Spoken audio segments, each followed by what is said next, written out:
Good evening. Thank you for gathering here today.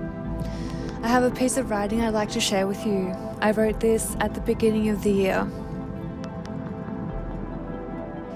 I can't stop crying, now for multiple weeks worth of days.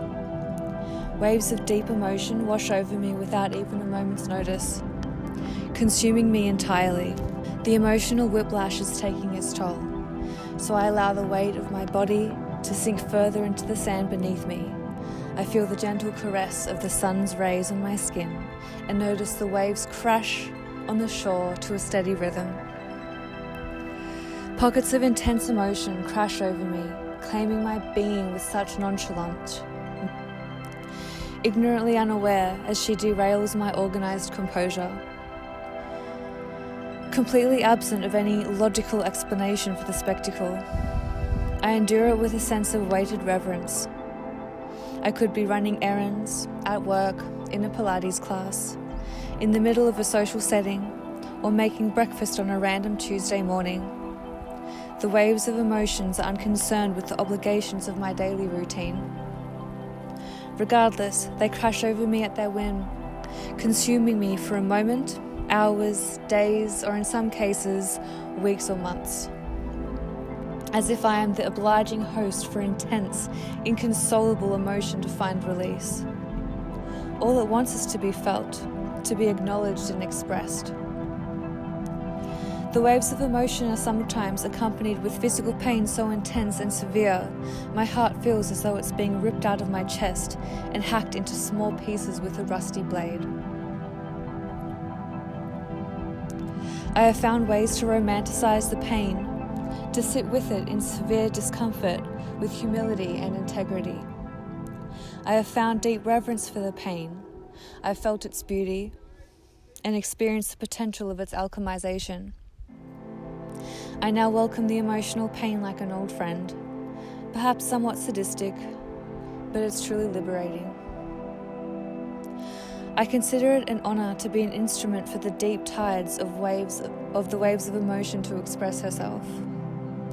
To sit with her a while, to invite her in for some tea and some sacred hospitality, to wrap her in a warm, cozy blanket, to give her a forehead kiss, to sing her a lullaby, and thank her for being nothing other than her raw, real, messy, authentic truth. I've learned through experience that it's my priority to have a spare room set up for emotion to crash at all times. If you'll pardon the pun. I never know when she'll pass through, though if I haven't already created the space for emotion to visit, she will create the space herself, without fail, leaving a trail of destruction in her wake. Emotion doesn't always belong or fit into the rigid confines of this distorted patriarchal society, especially to the sheer depth and intensity that I experience them. I have needed to make extreme adjustments, sacrifices, and compromises to simply exist in this distorted, dysfunctional world. Not being able to control or stuff down my emotions on command makes it difficult for me to be another cog of a broken machine, holding up the facade of a fallen society. Did you know that ignoring your emotions and suppressing them is a guaranteed way to manifest illness, disease, depression, anxiety, toxic relationships, patterns of abuse, self-hatred, and self-resentment? Do you think it's a coincidence that the entire structure of society is conveniently designed to encourage emotional suppression? That to participate in society the way that we are conditioned to and encouraged to do so requires the expensive price of our emotional regulation and emotional autonomy, at least on a small level.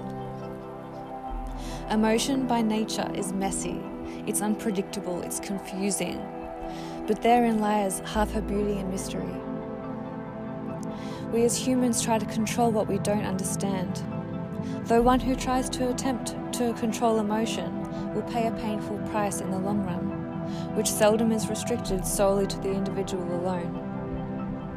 Our own emotional suppression has a way of wounding those we love too. Emotion runs deep like the ocean. Her waters flow to the whim of her own rhythms and tides. Storms antagonize her, clear skies calm her, and strong winds enhance her beauty. All are perfect expressions and crucial seasons of the totality of her beauty, magnificence, and authenticity. The ocean flows in harmony with her internal rhythms and the rhythms of the moon, affording her the ability to exist in her authentic truth. Now, a sailor cannot control the ocean. He does not have that power. However, he can adjust the sails of his vessel and make decisions based on the weather and conditions of the ocean. How we interact with our own inner oceans of emotion is no different. Despite what we have been led to believe, controlling one's emotion is truly impossible, as the passing of time has a way of amplifying distortion and revealing truth no matter how deeply denied. That is nature's way of attempting to restore balance. We have been encouraged to think of emotion as a source of shame and weakness, something that needs to be controlled. Indeed, at first, due to the nature of emotion, it can fool us into thinking it's a viable solution. However, controlling emotion goes against nature. It will always catch up to you, and in result, unfavorable manifestations. The aftermath of chronic emotional suppression is so common nowadays in society, evidently both on a personal level and as a collective level. Though we have been encouraged and taught to place blame for our challenges and misfortunes on anything else, most commonly a source external to ourselves, omitting the self-accountability that is required to make any real lasting change.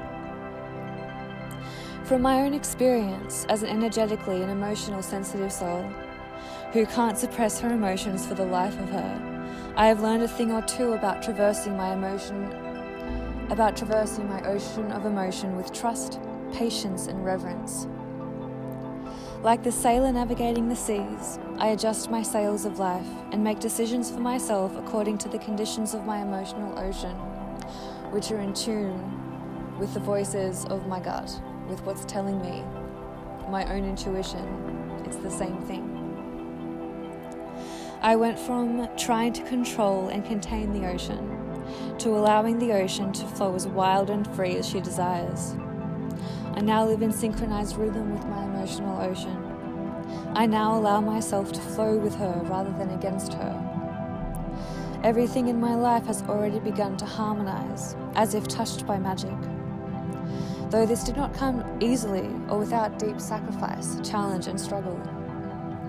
To choose to completely prioritize one's emotional regulation and expression is to sacrifice much of what society has conditioned us to value and work towards. I have never been one to be content in a rock pool anyway. I always yearn for the depths. Oh, there's a bug. Ew. As a kindness to yourself and as a rebellion and antidote to the patriarchal regime that is tearing apart our world, I invite you to courageously feel your emotions, without shame, without judgment, just acceptance. Do it unapologetically, do it messily. Let people feel uncomfortable with the raw, unfiltered, uncontrolled manner in which you allow your emotion to express. Let it be an invitation, a permission slip of sorts, for them to allow themselves the same grace. I urge you to have compassion for those who judge, criticize, or shame you for honoring your emotions. No one gave them the permission to do the same, nor have they discovered just yet that they hold the key to their own liberation. Thank you for listening.